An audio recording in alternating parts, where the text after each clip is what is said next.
Iavana malalo amin'ny tompo, momba antsika menakavany ny fahasoavana sy ny fiadanana. Amen. Isoralainy anaranao iray be fitiavanao, fa novelominao ainy izay, ka natratra ty andro Zoma, 9 Oktobra 2024. Ianao tokoa no miazona anay amin'ny tanakavanan'ny fahamarinanao, ka mahatonga anay velonaina manakakiky. Lehibe ny fitiavanao anay tompo, ka izany tsy ankalazanao, izany tsy isotranao. Sotranao zay no ny amin'ity tompona ny pahavilomana nomenao aty, nina ny azona indray, mizara mofonaina ho an'io, ho an'ny olonao tsirairay avy. Dia ny fananao masina ne, no ampanjary zany teninao zany, ny teny tonga nofo, ka ho fiainanay tokoa ambara-piavinao eny ambony lanitra, i Jesu Kristy no amin'ny fiangonanao. Amen.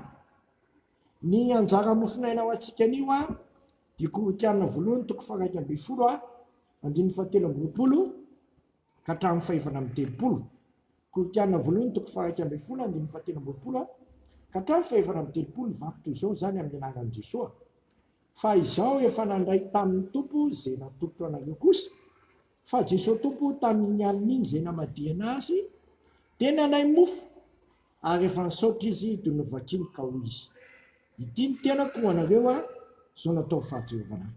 Diako izany koa ny kapoaka, rehefa ninana dia hoy izy: ty kapoaka teny no lay fanekena vaovao amin'ny rako, zao natao fahatsirovana, naoviana no misotro ianareo.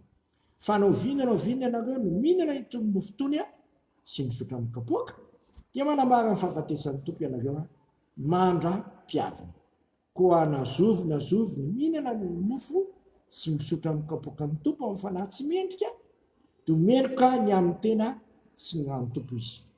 Foka ny olona mamantatra ny tenany, daoka izy hihinana ny mofo sy misotro amin'ny kapoaka, fa zay rehetra mihinana sy misotro, dia mihinana sy misotro fanameloana ny tenany, raha tsy mamantatra ny tena izy. Noho izany dia betsaka no marary sy marofy eo aminareo, ary maro any no efa nody mandry. Fa raha mamantatra ny tena tsika isika, dia tsy mahotsaraina, fa raha tsaraina isika, dia fahaizan'ny tompo matselohana miaraka amin'izao tontolo izao. Koa raha miango ny hindana ianareo, rahalahy, dia mifampiandasa, ary raha misy olona nona okizinana ohatraniny, mba tsy hangonanareo ny fahamelohana amin'ny zavatra sisa, dia lahatro rehefa tonga ao. May masonao manamasina lay amin'ny fahamarinana, ny teninao ny fahamarinana. Amen. Ny epistily ho an'ny kristianina tany Korinto dia valiteny ny amin'ireo olana maro samihafa izay nianjady ny fiangonana tany Korinto. Eto amin'ity lahatsoratra masina ity dia tsy tena amin'ny zavatra nikendrena azy ny fanasan'ny tompo, satria lasa mitondra zavatra manahirana indray toy ny fiangonana.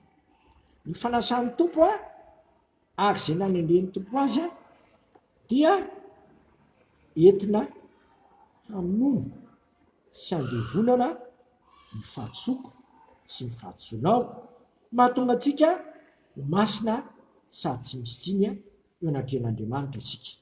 Ny fanasan'ny tompo dia natao manambara ny fahafatesisan'ny tompo mandra-piavan'i Kristy eny amin'ny lanitra.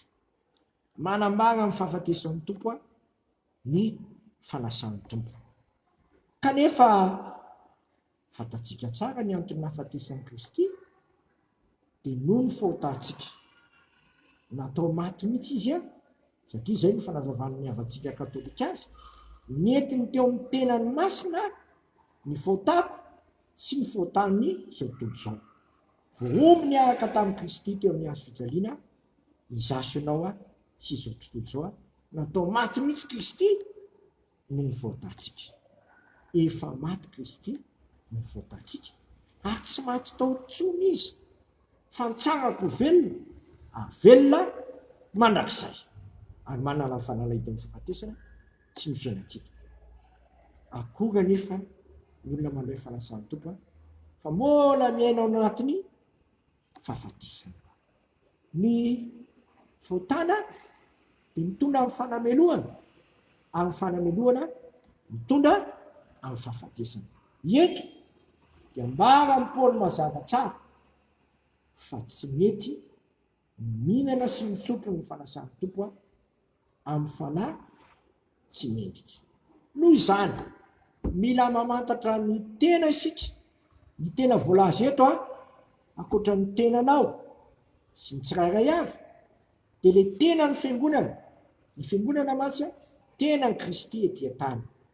Ka raha mbola misy zavatra tsy dia milamina loatra amin'ny tenanao tsirairay avy sy amin'ny tena ny fiangonana, ny zavatra tsy tena mirindra tsara, dia tokony tsy mainka andray ny fanasan'ny tompo fa raha mandray izany tsika dia tsy mitondra fanalana antsika amin'ny fahafatesana zany fa manosika antsika indray amin'ny fahafatesana, satria mahazo fanameloana antsika ary ny fanameloana dia mitondra amin'ny fahafatesana. Eo anatrehan'izany Paoly apôstôly dia nanavantravatra hoe fahaizon'ny tompontsika mahatsialohana miaraka amin'izao tontolo izao. Ery amin'ny andininy 13. Fahaizon'ny tompontsika mahatsialohana miaraka amin'izao tontolo izao. Kely n'Andriamanitra amintsika mantsy dia fiainana zay raha teo natoravan'i Jesosy dia ny ananako sy anananao fiainana be lehibe. Nefa tsy anatanterantsika ny fanasan'ny tompo mitondra na fanameloana. Tsy ampy fandiniteny, tsy ampy fandaminana ny amin'ny fiainan'ny fiangonana dia misy mahazo fahasoavana, misy diso fahasoavana. Koa eo anatrehan'izany mila mandinika tsara tsika anoho ny andraisana fanasan'ny tompo, satria manambara ny fahafatesan'ny tompo zany, manambara ny nanameloana amin'ny fotantsika niaraka tamin'i Kristy tamin'ny nahafatesan'ny teo amin'ny hazo fijaliana. Kristy ankehitriny tsy maty tony izy fa efa nitsangana tamin'ny maty, avelona manakizay manaka ankehitriny ary izy dia mifona ho antsika no kavanan'Andriamanitra itsy toy. Nefa izaso indray mbola makana amin'ny fahafatesana, amin'ny fanameloana. Koa anatrehan'izany mila mandinika tena manakarivotsika, mandinika amin'ny fiainan'ny fiangonana hoe tena lavoravo ny fiomonana anatin'ny fiangonana, samy maka ho azy, samy mihinana zay azo. Eto mantsy dia zao ny zavatra misy olona voky dia misy olona nona.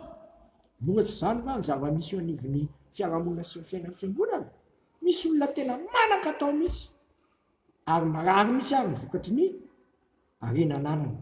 Misy kosa tena sahirana mihitsy ary mitondra aretina mihitsy vokatry ny tsy fahampihinana sakafo zay ananana. Teo anatrehan'izany mila mandiny tena zaso ianao.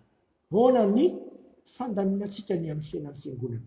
Afaka mifampihevitra tsara ve ny kristianina anivon'ny fiainan'ny fiangonana? Afaka mifampikarakara tsara, satria izany ny tanjon'ny fanasan'ny tompo dia tsy ampiomina antsika amin'ny tenan'ny Kristy sy ampiomina sy ampifamatotra antsika amin'ny Kristy fa ampifamatotra antsika sy ampiomina antsika rehetra. Koa ivero agavana tena andraisana ny fanasan'ny tompo araka ny tokony isy, fa tsy inana sy sotro amin'ny fanameloana ho an'ny tena ianao dia mitondra fahafatesana indray, satria ny antony fanasan'ny tompo dia ahatsiarovana nahafatesan'i Kristy zay mitondrany mafiliana mba ho avitra ny fotantsika ary tsy ho antsika any fa ho an'ity zao tontolo izao ty koa.